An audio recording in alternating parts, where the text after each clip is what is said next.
A Study in Scarlet by Sir Arthur Conan Doyle. Part 1.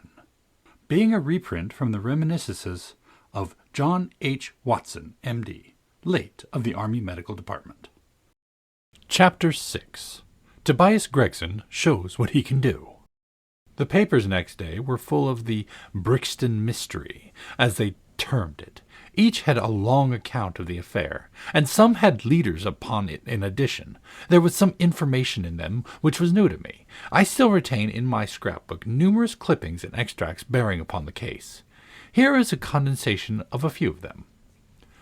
The Daily Telegraph remarked that in the history of crime there had seldom been a tragedy which presented stranger features. The German name of the victim, the absence of all other motive, and the sinister inscription on the wall, all pointed to its perpetration by political refugees and revolutionists. The Socialists had many branches in America, and the deceased had no doubt infringed their unwritten laws, and been tracked down by them. After alluding airily to the Wehrmacht, Aqua Tofana, Carbonari, Marchioness de Brinvilliers, the Darwinian theory, the principles of Malthus, and the Radcliffe highway murders, the article concluded by admonishing the government and advocating a closer watch over foreigners in England. The Standard commented upon the fact that lawless outrages of the sort usually occurred under a liberal administration. They arose from the unsettling of the minds of the masses, and the consequent weakening of all authority. The deceased was an American gentleman who had been residing for some weeks in the metropolis. He had stayed at the boarding-house of Madame Charpentier in Torquay Terrace Chamberwell.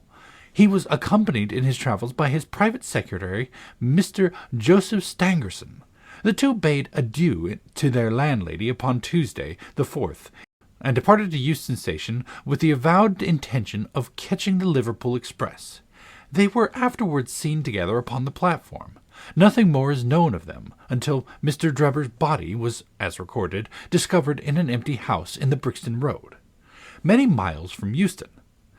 How he came there, or how he met his fate, are questions which are still involved in mystery. Nothing is known of the whereabouts of Stangerson. We are glad to learn that Mr. Lestrade and Mr. Gregson of Scotland Yard are both engaged upon the case, and it is confidently anticipated that these well-known officers will speedily throw light upon the matter. The Daily News observed that there was no doubt as to the crime being a political one. The despotism and hatred of liberalism which animated the continental governments had had the effect of driving to our shores a number of men who might have made excellent citizens, were they not soured by the recollection of all that they had undergone. Among these men there was a stringent code of honor, any infringement on which was punished by death. Every effort should be made to find the secretary Stangerson, and to ascertain some particulars of the habits of the deceased. A great step had been gained by the discovery of the address of the house at which he boarded, a result which was entirely due to the acuteness and energy of Mr. Gregson of Scotland Yard.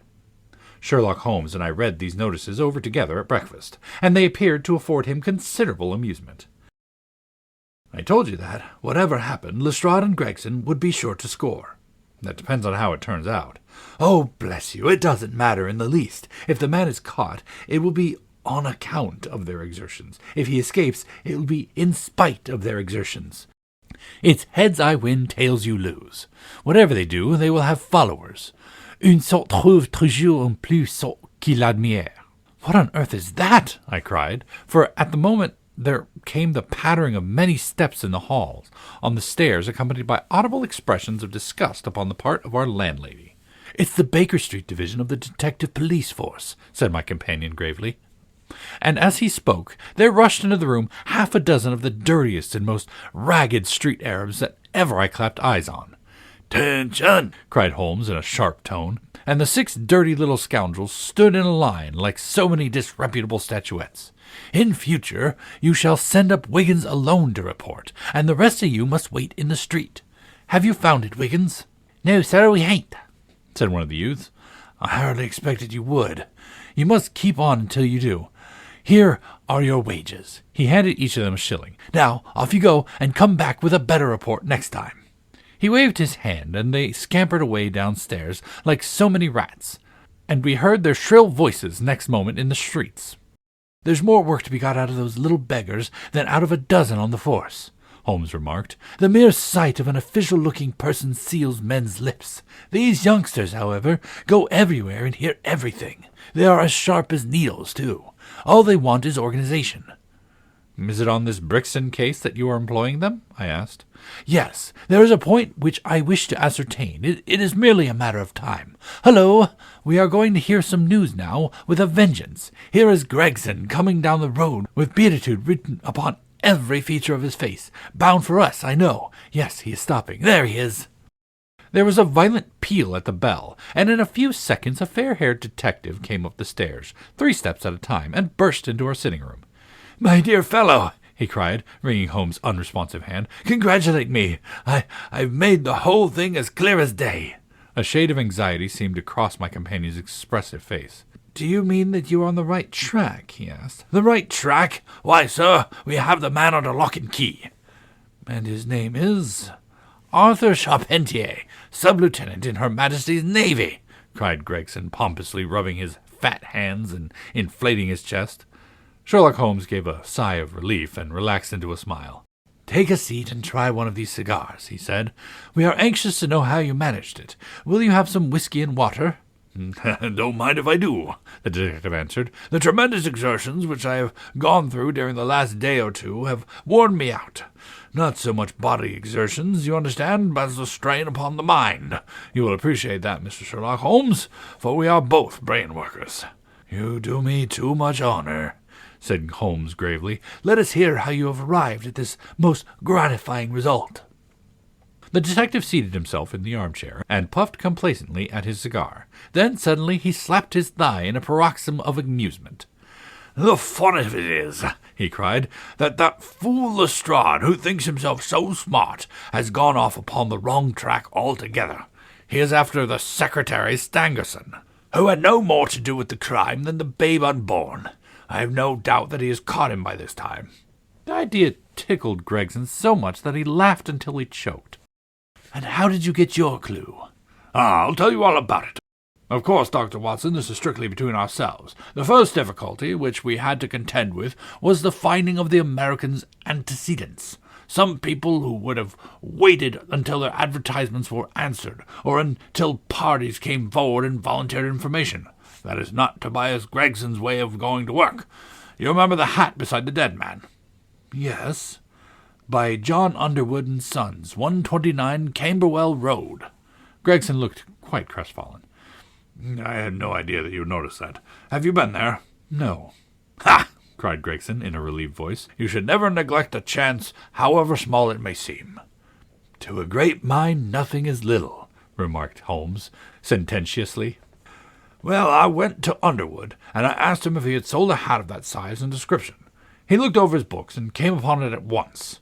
He had sent that hat to Mr. Drever, residing at Charpentier's boarding establishment, Torquay Terrace. Thus I got at his address." "Smart, very smart," murmured Sherlock Holmes. "I next called upon Madame Charpentier," continued the detective. "I found her very pale and distressed. Her daughter was in the room, too. An uncommonly fine girl she is, too. She was looking red about the eyes, and her lips trembled as I spoke to her. That didn't escape my notice. I began to smell a rat. You know the feeling, Mr. Sherlock Holmes, when you come upon the right scent, a kind of thrill in your nerves. Have you heard of the mysterious death of your late boarder, Mr. Enoch J. Drebber of Cleveland?" I asked. The mother nodded. She didn't seem able to get out a word. The daughter burst into tears. I felt more than ever that these people knew something of the matter. "At what o'clock did Mr. Drebber leave your house for the train?" I had asked. "At 8 o'clock, she said, gulping in her throat to keep down her agitation. His secretary, Mr. Stangerson, said there were 2 trains, one at 9:15 and one at 11. He was to catch the first. And was that the last which you saw him?" A terrible change came over the woman's face as I asked this question. Her features turned perfectly livid. It was some seconds before she could get out a single word. "Yes. And when it did come out, it was in a husky, unnatural tone." There was a silence for a moment, and then the daughter spoke in a calm, clear voice. "No good can ever come of falsehood, mother," she said. "Let us be frank with this gentleman. We did see Mr. Drebber again." "God forgive you!" cried Madame Charpentier, throwing her hands up and sinking back in her chair. "You have murdered your brother." "Arthur would rather that we spoke the truth," the girl answered firmly. "You had best tell me all about it now," I said. "Half confidences are worse than none. Besides, you do not know how much we know of it." "On your head be it, Alice," cried the mother, and then turning to me, "I will tell you all, sir. Do not imagine that my agitation on behalf of my son arises from any fear lest he should have had a hand in this terrible affair. He is utterly innocent of it. My dread is, however, that in your eyes, and in the eyes of others, he may appear to be compromised. That, however, is surely impossible. His high character, his profession, his antecedents would all forbid it." "Your best way is to make a clear breast of the facts," I answered. "Depend upon it. If your son is innocent, he will be none the worse." "Perhaps, Alice, you had better leave us together," she said, and her daughter withdrew. "Now, sir," she continued, "I had no intention of telling you all this, but since my poor daughter has disclosed it, I have no alternative. Having once decided to speak, I will tell you all without omitting any particular." "It is your wisest course," I said. "Mr. Drebber has been with us nearly 3 weeks. He and his secretary, Mr. Stangerson, had been travelling on the continent. I noticed a Copenhagen label upon each of their trunks, showing that had been their last stopping-place. Stangerson was quiet, reserved man, but his employer, I am very sorry to say, was far otherwise.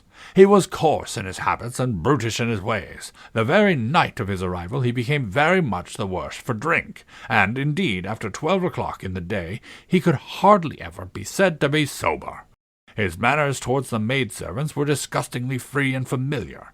Worst of all, he speedily assumed the same attitude toward my daughter, Alice, and spoke to her more than once in a way which, fortunately, she is too innocent to understand. On one occasion he actually seized her in his arms and embraced her, an outrage which caused his own secretary to reproach him for his unmanly conduct.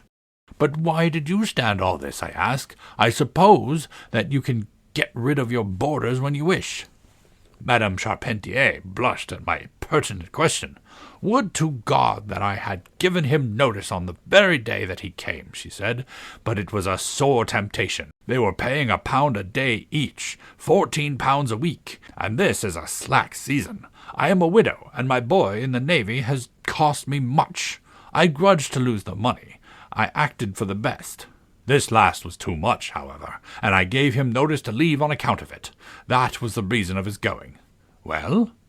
"My heart grew light when I saw him drive away. My son is on leave just now, but I did not tell him anything of all this, for his temper is violent, and he is passionately fond of his sister. When I closed the door behind them, a load seemed to be lifted from my mind. Alas, in less than an hour there was a ring at the bell, and I learned that Mr. Drebber had returned. He was much excited and evidently the worse for drink.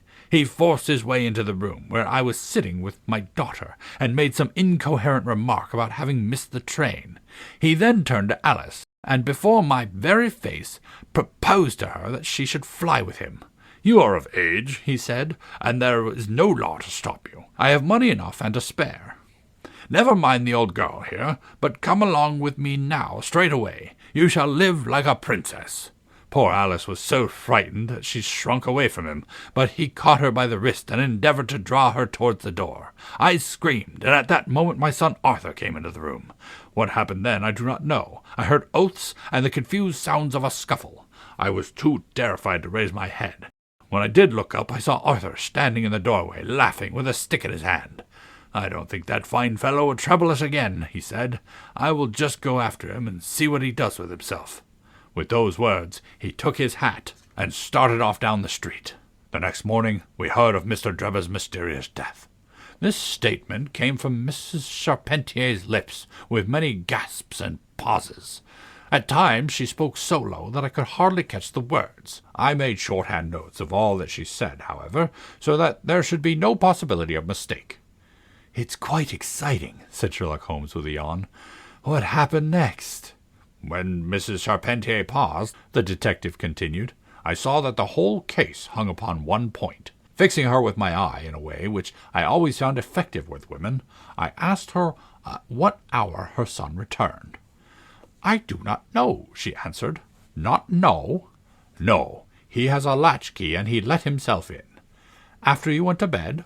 "Yes." "When did you go to bed?" "About 11. "So your son was gone at least 2 hours?" "Yes." "Possibly 4 or 5? "Yes." "What was he doing during that time?"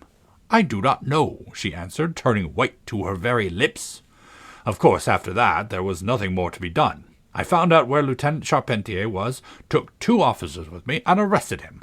When I touched him on the shoulder and warned him to come quietly with us, he answered us as bold as brass. "I suppose you are arresting me for being concerned in the death of that scoundrel Drebber?" he said. We had said nothing to him about it, so that his alluding to it had a most suspicious aspect. "Very," said Holmes. "He still carried the heavy stick which his mother described him as having with him when he followed Drebber. It was a stout oak cudgel." "What is your theory, then?" "Well, my theory is that he followed Drebber as far as the Gregson road. When there, a fresh altercation arose between them, in the course of which Drebber received a blow from the stick, in the pit of his stomach perhaps, which killed him without leaving any mark. The next night was so wet that no one was about, so Charpentier dragged the body of the victim into the empty house. As to the candle and the blood, and the writing on the wall and the ring, they may all be so many tricks to throw the police on the wrong scent." "Well done," said Holmes in an encouraging voice. "Really, Gregson, you are getting along. We shall make something of you yet." "I flatter myself that I have managed it rather neatly," the detective answered proudly. "The young man volunteered a statement, in which he said that after following Drebber some time, the latter perceived him, and took a cab in order to get away from him. On his way home, he met an old shipmate, and took a long walk with him. On being asked where his old shipmate lived, he was unable to give a satisfactory reply. I think the whole case fits together uncommonly well. What amuses me is to think of Lestrade, who has started off upon the wrong scent. I'm afraid he won't make much of it. Why, by Jove, here's the very man himself." It was indeed Lestrade who had ascended the stairs while we were talking, and who now entered the room. The assurance and jauntiness which generally marked his demeanour and dress were, however, wanting. His face was disturbed and troubled, while his clothes were disarranged and untidy. He had evidently come with the intention of consulting with Sherlock Holmes, for on perceiving his colleague he appeared to be embarrassed and put out. He stood in the centre of the room, fumbling nervously with his hat and uncertain what to do. "This is a most extraordinary case," he said at last. "A most incomprehensible affair." "Ah, you find it so, Mr. Lestrade," said Gregson triumphantly. "I thought you would come to that conclusion.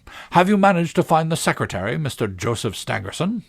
The secretary, Mr. Joseph Stangerson," said Lestrade gravely, "was murdered at Halliday's private hotel at about 6 this morning." End of chapter 6.